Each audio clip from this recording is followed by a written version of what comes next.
Baik, Assalamualaikum warahmatullahi wabarakatuh. Selamat pagi, siang, sore, dan malam buat anak-anak semuanya.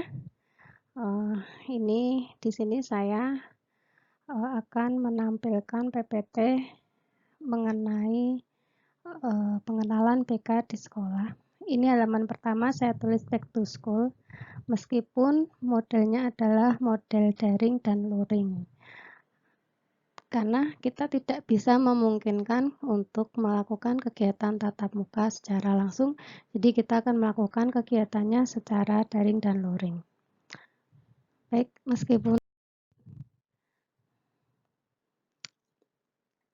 meskipun kalian sudah duduk di bangku kelas 8, tidak ada salahnya jika saya mengingatkan kembali tentang makna dari bimbingan dan konseling yang ada di SMP. Nah, saya akan memperkenalkan diri terlebih dahulu. Nama saya Yoga Ayu Oktaria Rusawati. Saya di sini akan mengampu BK untuk kelas 8A hingga kelas 8H. Baik. Meskipun kita sudah kegiatan pembelajaran sudah berjalan selama kurang lebih 4 minggu, tapi tidak ada salahnya jika saya akan memberikan materi ini. Meskipun jadwal yang diberikan dari sekolah tidak ada bimbingan dan konseling, tetapi kami tetap akan memberikan layanan BK. Nah, untuk lebih jelasnya saya akan memberikan beberapa materi yang akan saya sampaikan. Nah, anak-anak, ini ada beberapa gambar nantinya. Gambar ini mungkin akan menjadi seperti bayangan kalian mungkin tentang guru BK. Di gambar yang pertama ini ada seorang anak dengan seorang guru. Gurunya mungkin menurut persepsi kalian sih mungkin bisa beda-beda ya. Tapi di yang saya tangkap di sini kesannya adalah sang guru itu memarahi muridnya.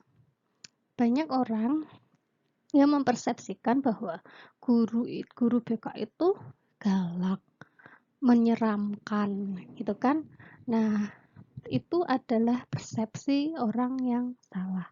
Selain itu ada banyak orang yang mempersepsikan seperti ini. Di sini ada gambar polisi. Kadang orang itu mempersepsikan bahwa guru BK itu seperti polisi di sekolah. Dia yang kamu harus begini, kamu harus begitu. Tidak, itu sebenarnya persepsi yang salah. Jadi nanti setelah kalian akan mendapatkan pengertian BK apa itu, kalian akan lebih paham maknanya. Nah, yang terakhir adalah ada gambar anak yang bermasalah. Kadang ada anak, sebagian besar dari dulu itu kalau ada anak yang masuk ke ruang BK pasti akan dianggap mereka itu adalah anak-anak yang bermasalah. Padahal tidak semua anak bermasalah itu masuknya ke BK. Ini tiga gambar ini hanya mewakili persepsi yang salah mengenai bimbingan dan konseling yang ada di sekolah. Dan saya akan menjelaskan bagaimana makna bimbingan dan konseling di sekolah. Nah, kita lanjutkan ke slide berikutnya. Ini saya akan memberikan 6 materi saja tentang bimbingan dan konseling yang ada di sekolah. Kita akan lanjut ke materi yang pertama tentang pengertian dari BK. Kita akan bahas dulu tentang apa itu bimbingan. Anak-anak sudah tahu apa artinya bimbingan? Bimbingan atau guidance artinya memberikan petunjuk. Petunjuk seperti yang tertulis di atas. Nah, kalau menurut Pak Rahman Natawijaya mengartikan bimbingan itu suatu proses pemberian bantuan kepada individu yang dilakukan secara berkesinambungan supaya individu tersebut dapat memahami dirinya dan dapat bertindak secara wajar sesuai dengan tuntutan masyarakat dan keadaan lingkungan sekolah, keluarga, masyarakat, dan kehidupan pada umumnya. Itu adalah, jadi bimbingan berbeda dengan maknanya dengan konseling. Tujuannya adalah membimbing kamu supaya bisa menjadi pribadi yang lebih baik lagi. Tidak hanya di sekolah, tapi di rumah, di dalam masyarakat pun seperti itu. Kita lanjut ke pengertian konseling. Konseling berasal dari kata konsilium yang artinya bersama, yang untuk bisa memahami dan menerima dirinya.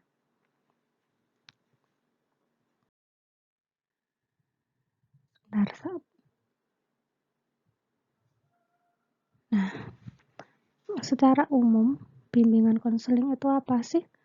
Bimbingan konseling adalah pelayanan yang diberikan kepada peserta didik, baik secara perorangan maupun kelompok, agar mampu mandiri dan berkembang secara optimal. Jadi harapan kami, kalian itu bisa memenuhi tugas perkembangan kalian untuk anak SMP. Kurang lebih itu ada sekitar 8 tugas perkembangan untuk anak SMP, dan itu harusnya memang sudah bisa dicapai kalian semua selama menjalani masa pembelajaran di SMP 3 tahun. Nah, kemudian fungsi BK itu apa? Yang pertama adalah fungsi pemahaman.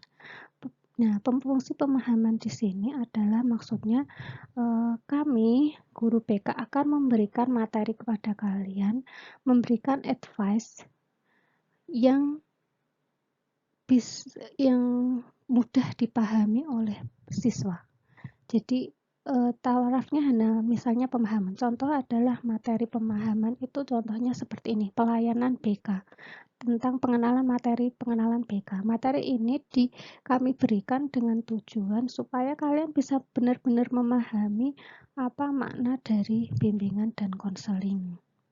Jadi nggak ada salah persepsi, tidak ada miskomunikasi tentang pengertian apa sih fungsinya BK di sekolah. Ngapain sih kok ada guru BK? Nah, itu kami berikan materi ini supaya kalian bisa benar-benar memahami fungsi dari guru BK, adanya bimbingan dan konseling di sekolah. Yang kedua adalah fungsi pencegahan.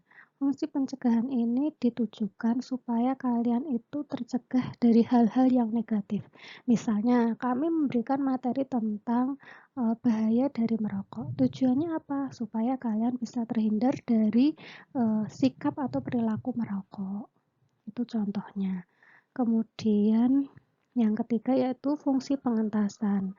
Fungsi pengentasan ini ditujukan untuk misalnya contoh adalah jika ada anak-anak yang bermasalah, kemudian kita tangani, kita konseling, atau kita lakukan semacam semacam konseling supaya anak ini permasalahannya bisa terselesaikan dan dia bisa kembali menjadi pribadi yang lebih baik lagi. Kemudian yang terakhir yaitu fungsi pemeliharaan dan pengembangan. Fungsi pemeliharaan pengembangan ini ditujukan supaya kalian bisa tetap dalam kondisi yang kondusif, bisa sehat secara mental, tidak ada hambatan secara fisik maupun psikis selama usia remaja. Intinya kurang lebih seperti itu. Kemudian lanjut ke slide berikutnya. Nah, prinsip-prinsip dari bimbingan dan konseling. Sebenarnya saya tulis hanya beberapa saja, hanya 4, tetapi masih ada fungsi yang lainnya. Nah, kalian bisa membacanya secara mandiri. Nah, bimbingan dan konseling ini berurusan dengan pribadi dan tingkah laku yang unik dan dinamis. Jadi setiap manusia itu diciptakan oleh Allah itu secara unik. Unik itu karena setiap satu sama lainnya tidak sama, berbeda-beda, pribadinya berbeda, tingkah lakunya berbeda. Jadi kami akan melayani individu dengan kondisi yang unik-unik tadi. Karena kalian tidak sama, 200 sekian anak, 801 sekolah, tidak ada yang karakternya sama.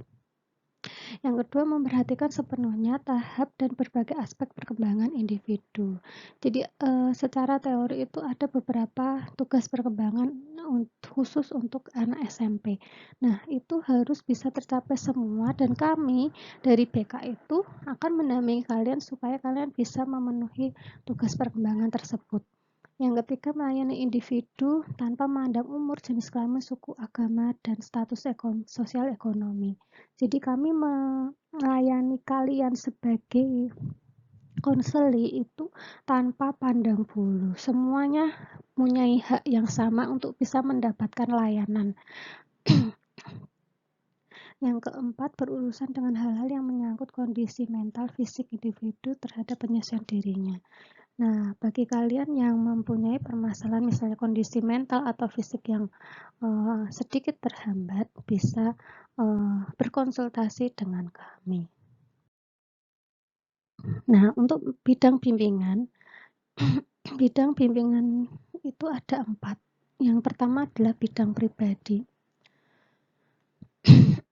Bidang pribadi ini akan membahas hal-hal yang sifatnya pribadi agar kalian sebagai konseli bisa lebih mudah memahami, menerima, mengambil keputusan, dan merealisasikan keputusan serta bertanggung jawab terhadap diri kalian sendiri. Contoh materi yang berkaitan dengan hal pribadi itu misalnya konsep diri. Kalian di sini akan diajarkan tentang bagaimana kalian bisa mengenali diri kalian tidak hanya secara fisik tetapi secara psikisnya. Bagaimana kelebihan kalian, bagaimana kekurangan kalian. Itu contoh materi yang berkaitan dengan pribadi, hal pribadi kalian. Termasuk soal misalnya yang rasa cinta itu adalah hal yang bersifatnya pribadi.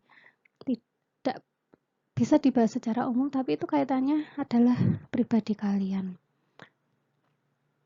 Yang kedua adalah bidang sosial. Bidang sosial ini kaitannya dengan bagaimana kalian berhubungan dengan orang lain, berinteraksi dengan orang lain, bisa menyesuaikan diri dengan lingkungan sekitar, dan baik di masyarakat, di sekolah, itu dan di lingkungan sosial lainnya. Jadi contoh materi yang berkaitan dengan bidang sosial ini misalnya adalah masalah penyesuaian diri. Salah. Masalah misalnya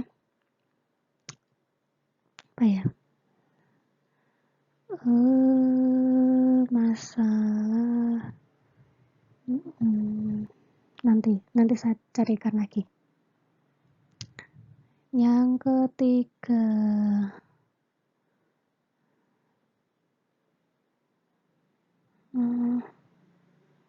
masalah belajar. Nah, masalah belajar, bidang belajar ini pemberian bantuan yang kaitannya dengan bagaimana cara belajar yang baik, bagaimana cara mengatur waktu belajar yang baik, bagaimana kalian bisa mengenali gaya belajar kalian supaya bisa mempelajari hal sesuai dengan kebutuhan kalian. Yang terakhir, bidang karir. Bidang karir ini kaitannya dengan masa depan. Misalnya kita akan membahas biasanya bisa dengan cita-cita. Cita-cita nanti SMA sih mau kemana, nanti setelah SMA mau ambil kuliah atau tidak, atau mau bekerja, itu adalah pembahasan yang akan dibahas di bidang karir. Kemudian berikutnya adalah asas yang ada di dalam layanan BK. Yang pertama adalah kerahasiaan. Jadi begini anak-anak, misalnya kalian sedang punya masalah. Masalah itu kalian tidak ingin orang lain tahu. Nah, ketika kalian berkonsultasi, kami sebagai guru BK tugasnya adalah menjaga bagaimana rahasia permasalahan itu tetap terjaga, tidak boleh diketahui oleh teman-temanmu yang lain. Yang kedua adalah azas kesukarelaan. Ketika kamu berkonsultasi, kamu harus sukarela untuk menceritakan apa ya masalahmu sebenarnya. Tidak perlu ditutup-tutupi. Dan itu atas kemauan diri kamu sendiri. Ketiga, keterbukaan. Keterbukaan ini kamu harus terbuka. Apapun, misalnya kita ketika konseling, kamu harus menyampaikan permasalahan itu secara detail tanpa ditutupi atau dilebihkan atau dikurangi. Kemudian kekinian. Nah, permasalahan materi yang kami sampaikan kepada kalian adalah materi-materi yang bukan materi kuno, tetapi materi yang lebih kekinian. Nanti di BK itu salah satu materinya akan membahas cinta, teman, sahabat, pacar, cinta dan komitmen. Nah, itu nanti itu masalah-masalah yang sering kalian alami. Kemudian kemandirian. Kami mendampingi kalian semua supaya kalian itu bisa lebih mandiri.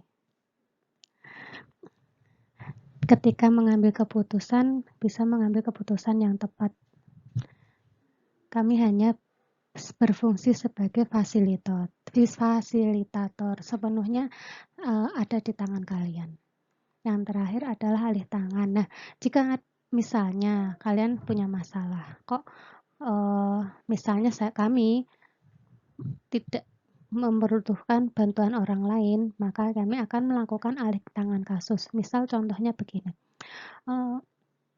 kalian mempunyai masalah dengan penglihatan mata. Nah, tapi kalian tidak bisa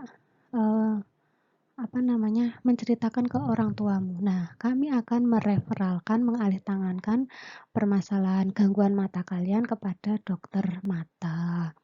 Seperti itu. Sebenarnya masih ada asas yang lain, tapi saya tuliskan sekian saja yang saya rasa cukup penting. Nah, itu sekilas tentang bimbingan dan konseling yang ada di sekolah. Jadi, buat kalian yang punya unek-unek, pengen curhat, pengen menceritakan hal yang menurut kalian sangat pribadi sekali dan kalian tidak ingin teman kamu tahu, kalian bisa jangan pernah ragu untuk berkonsultasi kepada guru BK kalian. Kami akan terbuka, kami akan menerima meskipun dengan kalau untuk saat ini kita tidak bisa bertatap muka, maka cara yang bisa dijalani adalah dengan melakukan konsultasi lewat WA, japri lewat WA. Kalian bisa melihat nomor saya di nomor grup WA masing-masing. Silahkan cerita, saya akan siap melayani kalian, menanggapi apapun yang kalian keluhkan. Itu dari kami. Saya bisa menghubungi saya di nomor WA saya. Dan selama beberapa bulan ke depan, dari mulai kemarin bulan Maret, kita sudah melakukan PJJ dan kita tidak akan tahu kapan PJJ ini akan berakhir. Dan konsep kalian jangan salah bahwa kalian tetap melakukan pembelajaran jarak jauh. Kalian di rumah, kalian tetap belajar, kalian tidak libur. Itu. Nah, selama di rumah, kalian harus tetap melakukan kegiatan belajar mengajar sesuai yang sudah dijadwalkan oleh Bapak Ibu guru. Kerjakan tugas yang diberikan oleh Bapak Ibu guru, jangan menunda-nundanya. Karena kita tetap melakukan kegiatan belajar mengajar, kita tetap melakukan, guru juga tetap melakukan penilaian, bahkan sebentar lagi juga akan ada penilaian tengah semester. Jadi kalian harus tetap belajar dan mengerjakan tugas. Kalau dirasa bosan, pasti bosan. Tidak ada yang tidak merasa bosan. Jenuh, pasti jenuh. Tidak hanya kalian yang merasakannya. Kami pun juga merasakannya. Tetapi kita harus memahami bahwa kondisi saat ini tidak memungkinkan kita untuk melakukan kegiatan tatap muka. Dan sebelum terakhir ditutup, mari kita berdoa semoga pandemi ini bisa segera berakhir dan kalian bisa belajar secara tatap muka kembali. Terima kasih. Wassalamualaikum warahmatullahi wabarakatuh.